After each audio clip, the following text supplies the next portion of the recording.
स्त्रीभ्यः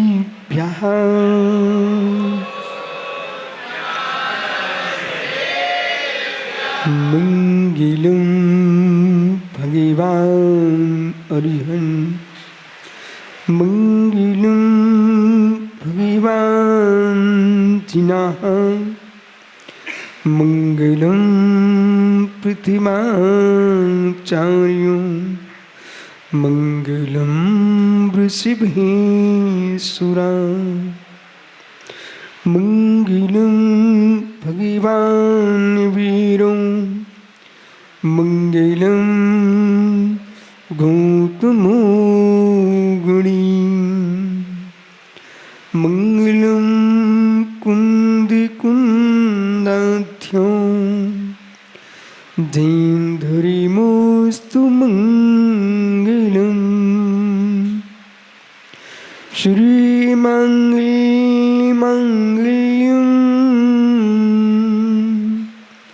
श्रीकल्याणिकारिकं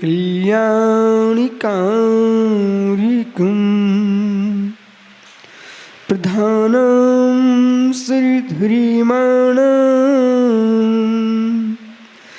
जैनं जयतु शास्त्रिणं जैनं जयतु शास्त्रिणं जैनं जयतु शास्त्रिणं डमूरिं ताडं डमो सिद्धाडं नमो आयरियाणं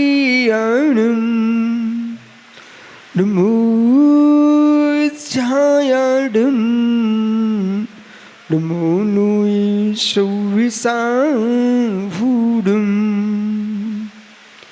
अनंत अनंत परम सिद्ध भगवान की एक जड़वान आदिनाथ स्वामी की एक जड़वान महावीर स्वामी की परम पूज आचार्य भगवान कुंद कुंद स्वामी की परम पूज आचार्य विराग सागर जी मुनि महाराज की अहिंसामय विश्व धर्म की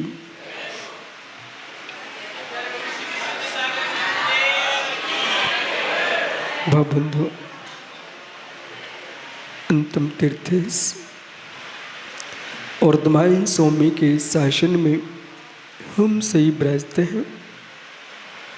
तीर्थंकर जिनेन्द्र की पीयूष देष्टा जिनेन्द्र वाणी मनुष्यों जगत कल्याणी है। ये सर्वज्ञ शासन नमो सुशासन जय बंधु सर्वभूत संस्कृति भगवत कुंद स्वामी ने अष्टपाहुड़ ग्रंथ में लिखा, वो है एकेंद्रीय जल, वो भी पुण्यात्मा जीव है। उसके पुण्य के आश्रव का कारण कोई बनता है तो भव्य भक्त बनते हैं। वह जल कुएं से स्वयं चल के नहीं आ सकता, वह जल कुएं से चल के नहीं आ सकता। जैसे एक अपाहिज पुरुष के लिए कोई मंदिर में आके बिठा दे, उसको पुण्याश्रव होगा कि नहीं होगा? जिसने बिठाया है उसको ही पुण्याश्रव होगा, और जो भगवान के चरणों में भक्ति पूर्वक बैठ गया है उसको भी पुण्य का आश्रय होगा। ऐसे ही भगवान तीर्थंकर का अभिषेक जो भव्य जीव अपने हाथ में कलश लेके करेंगे, उस एकेंद्रीय जीव को भगवान के मस्तक पर गंधोदक बनने के लिए तैयार किया है, उस जीव को पुण्याश्रय होगा।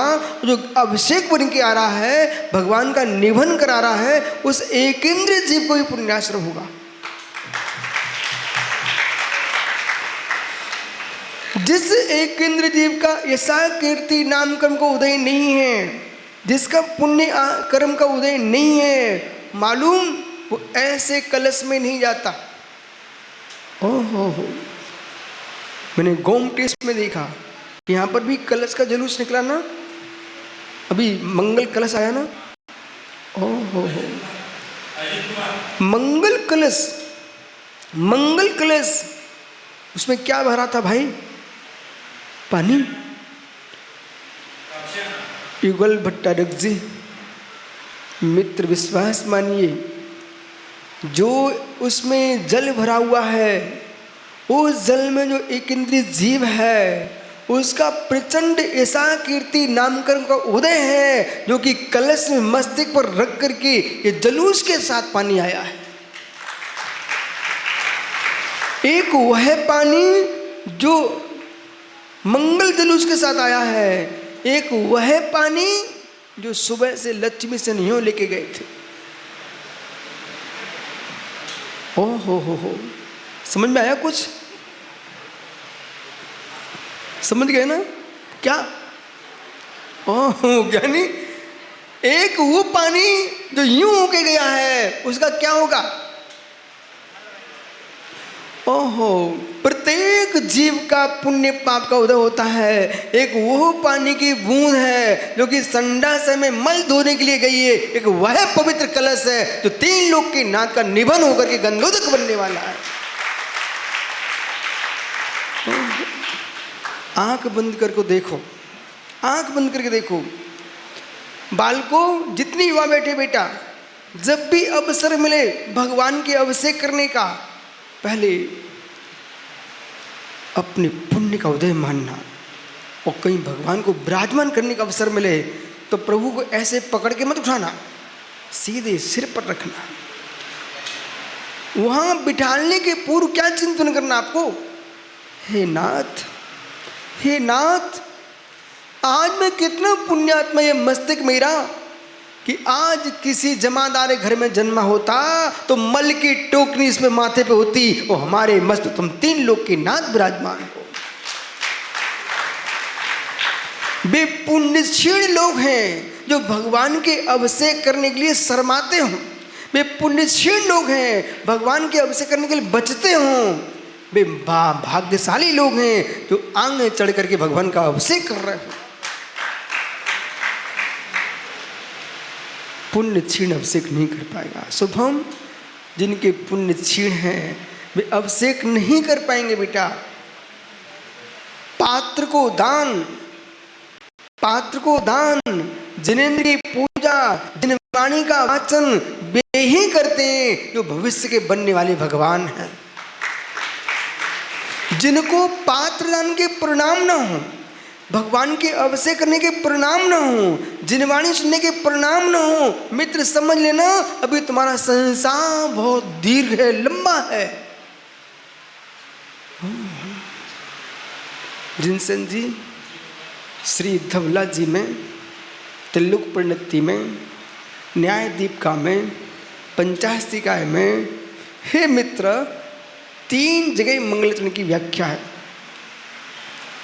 आदि मंगल, मध्य मंगल, अंत मंगल। तुम आदो मध्य अवसाने च, आदि में, मध्य में, अवसान में।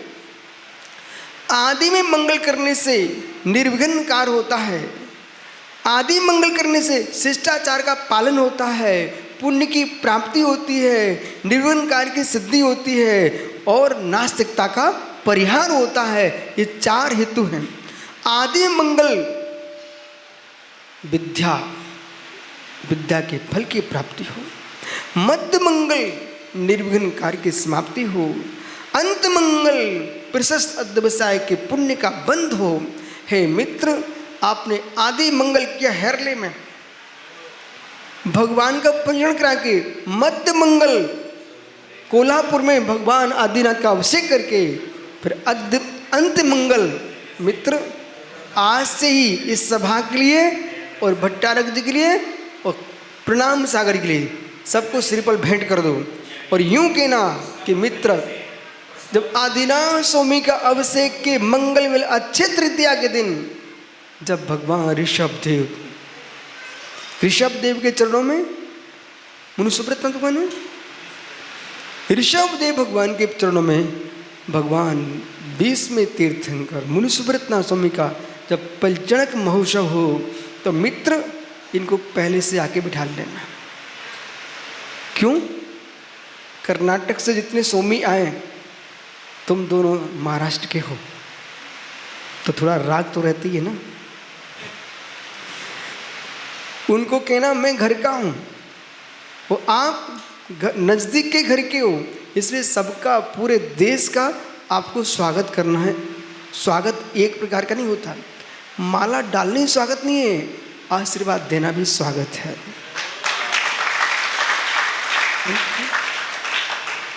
और आचार्य मुनिगण भी श्रावक का विनय करते हैं। बोले मुनिराज भी श्रावक की विनय करते हैं। अब आपको पूरा ये विपरीत लग रहा होगा, यदि श्रावक की विनय मुनिराज नहीं करेंगे तो धर्म का नाश हो जाएगा।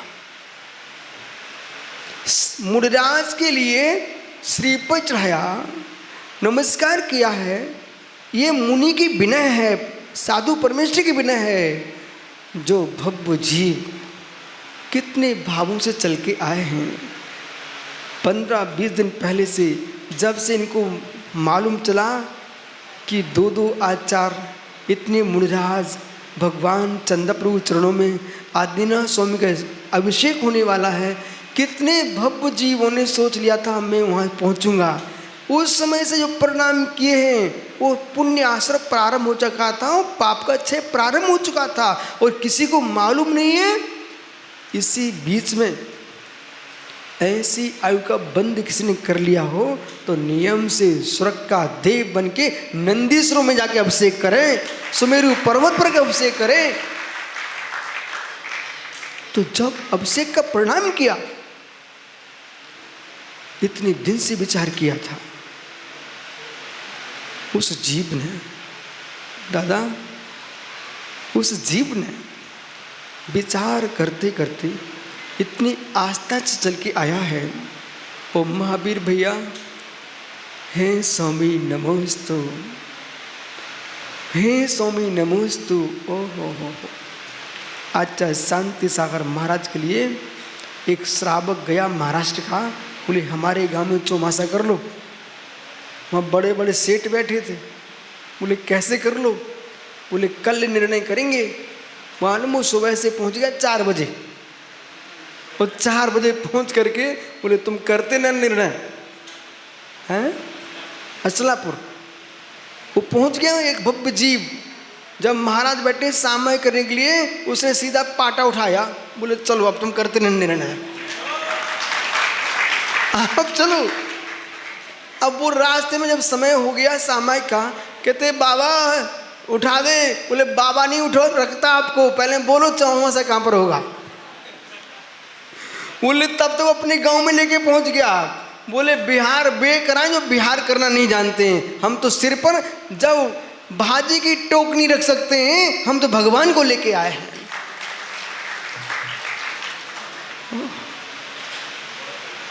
उसने जा करके अपने द्वार पर खड़ा हो गया, कहता वचन दो वचन। बोले लोगों को तो आने दो। बोले आ गए लोग। भक्त के बस में भगवान होते हैं, अभी तक तुमने सुना था, लेकिन आचार्य महाराज को कहना पड़ा बाबा तेरे ही गांव में होगा चौमासा, रख दे अब। घटना घट जाती है, लेकिन इतिहास बन जाता है। मित्र, जितने तुम्हारे वे स्वामी 2 स्वामी की फोटो लगे ना आपके भट्टारक जी के, वे भी स्वर्ग में देख रहे होंगे जो काम हम कभी नहीं कर पाए। इतने मुनियों के मध्य में भगवान आदिनाथ का अभिषेक हो रहा है। जब देशभूषण महाराज ने प्रतिष्ठा की होगी ना, तब महाराज होंगे, या इसके बाद आज मुनिराज इतने पधारे हुए हैं। इसलिए ये परम सत्य है, जब जीव का नियोग आता है तभी ऐसे विचार बनते हैं। एक केंद्र जीव का पुण्य गंदों तक बढ़ रहा है। वृषभ सेन पंडित जी, आपको मालूम, आप बड़ी बड़ी सिटियों में प्रतिष्ठा कराने गए हो, ऐसे घर भी गए हो जिसके संडासे की सीट मार्बल की थी, देखा? किसी के घर में बाथरूम मार्बल का, ओहो, और संडास भी मार्बल का, वो पत्थर कहाँ लगा है? जिस पर मल छोड़ते लोग वहां लगा है, और एक पत्थर वो जिस पर जल छोड़ा जाएगा, वो पत्थर। तत्व प्रकाश नाम का एक ग्रंथ है। कौन सा? तत्व प्रकाश नाम का ग्रंथ है, जो कि सोलापुर से प्रिंटेड न्याय शास्त्र है। भाव सिंह त्रिविद्याचार्य स्वामी ने लिखा है। उस ग्रंथ में लिखा है, भट्टारक जी, एक इंद्रिय पाषाण का जिसका तीव्र ईशा कीर्ति नामकम का उदय होता है, उसी पत्थर की मूर्ति बनती है। जिसका ऐसा कीर्ति नामकम उदय होता है, वो संडासे की शीट बनता है। ऐसे ज्ञानी ये लोग सोचे, नांदनी के सोचे, कोल्हापुर के सोचे, ऊदगांव के सोचे, कहाँ कहाँ के श्रावक आए हुए हैं कि हमारे बच्चे भट्टारक बन गए, फूल रहे। अरे मित्र, तुम मत भूलो, जिसका जो नियोग है वही बन पाएगा। नहीं मालूम, इनको मुकुट रखा गया, मैं फोटो लगा था। बेटा मुस्कुरा लो, इस समाज ने तुमने दायित्व रखा, मुकुट लगाया है। कहीं एक मुकुट लग जाता कोई कि मोदी के साथ शादी हो जाती, दिन भर रात भर रोतना पड़ता। देखा प्रणम सागर जी, ऐसे हिंदी सब समझते लोग। ओहो, इनकी भाषा बोलो। जब बच्चा जन्म लेता ना, तो ये माताएं उसको एक कपड़ा पहना देती हैं, उसको बुंदेलखंड में बोलते हैं पुंथरिया, समझ ना, एक कपड़ा जिससे गंदा हो तो उसी को उतारे फेंक देते हैं। दोनों से कह रहा हूँ बेटा, कहीं शादी हो जाती तो पत्नी की साड़ी धोना पड़ जाती, ओहो, बच्चों की नाक पोंछना पड़ जाती। और भाग्य समझो, इस हमारी सकल दिगंबर जैन समाज को आप बार बार धन्यवाद दो कि समाज ने तुम्हें एक आसन पर बिठा दिया है, धोती धोने से बचा लिया। इसलिए कभी नहीं कहना समाज कैसी, समाज कैसी, ये कहना जिसने अपने बच्चों को ही अपने सिर पर स्वामी कह करके पुकारा है। धन्य से जिन समाज और धन जिन शासन जो बच्चों को भी भगवान के रूप में देखते हैं। इसलिए जान, आपका समय हो गया।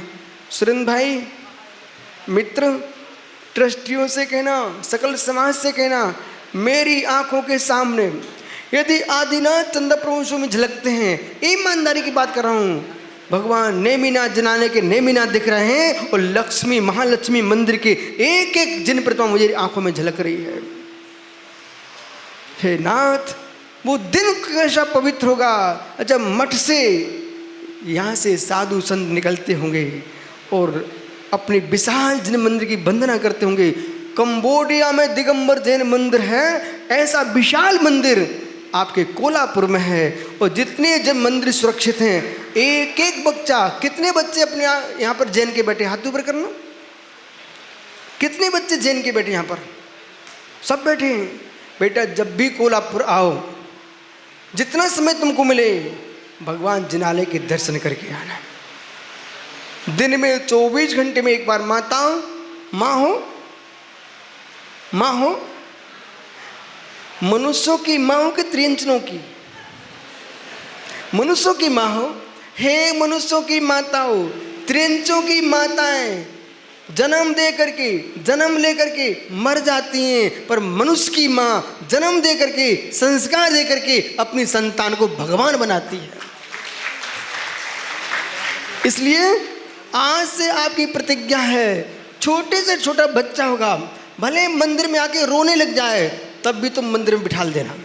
सुब्रत सागर जी, मुझे बहुत अच्छे से याद है, एक बार मुझे छोटे मंदिर ले जाया गया, और मंदिर में जब मैं गया तो महावीर जी की मुझे बहुत अच्छे से याद है, वेदी के नीचे मैं वहाँ बैठे बैठे चटके खा रहा था।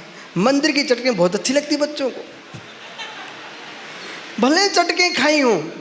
जब मैं बड़ा हो गया ना, तो एक बार फिर महावीर जी गया, वो चटकों का पैसा डाल के आया कि भगवान ये चटके खाई थी आपके यहाँ की, उसका द्रव्य ये, पर उन चटकों का ये प्रभाव पड़ा कि मैं दिगंबर मुनि बन गया। अब चटकें चढ़ाना नहीं पड़ रही, चटकें चढ़ रही हैं। इसलिए तुम्हारे बच्चे मंदिर की चटक भी खा लें तो वो चटक भी इतनी काम में आएगी कि उनको चटकें चढ़ने लग जाएंगी। ठीक है, तो बच्चों को मंदिर लाओगे, पक्का 9 बार नमोकार पढ़ लो। मालूम, एक बार हमने संवेद को नियम दिलाया कि संवेद भाई, तेरी पत्नी नख पालिश तो छोड़ नहीं सकती, उसको तो श्रृंगार करना पड़ता है। वो नियम नहीं ले सकती, तुम नियम ले लो कि जो बहन, जो पत्नी, जो माँ नख पालिश लगा के भोजन करेगी, बनाएगी, उसके हाथ का खाना नहीं खाएंगे, तुम पालन करना। अपने आप कहीं तगड़ी मिल गई ना सुरेश भैया, वो कहेगी ठीक है, अच्छा हुआ, तुम बना लो, थोड़ा हमारे लिए भी बना लेना, जाओ। इसलिए ओ मंगल अभिषेक और प्रणम्य सागर, क्या प्रणाम सागर से मित्र, तुम अनेक तीर्थ बना रहे हो, अनेक स्थान बना रहे हो, वो बनाओ, बहुत अच्छे बनाओ, लेकिन जो प्राचीन तीर्थ तुम्हारा कोल्हापुर है, इसकी रक्षा का भी ध्यान रखना, जरूर ध्यान रखना। देखो आपको मालूम है तो अकिंचित कर हूँ, कुछ करते ही नहीं हूँ, लेकिन आप कुछ कर रहे हो ना, तो प्राचीन की रक्षा करो और नवीन की रचना करो। संस्कृति का संरक्षण दोनों से ही होगा। प्राचीन की रक्षा करो और नवीन की रचना करो। प्राचीन को तोड़ो मत और नए बनाना बंद करो मत। जिन शासन 18,500 वर्ष तक भारत की भूमि पर ऐसे जयवंत रहेगा। भगवान महावीर स्वामी की आत्मा स्वभाव। जय जय।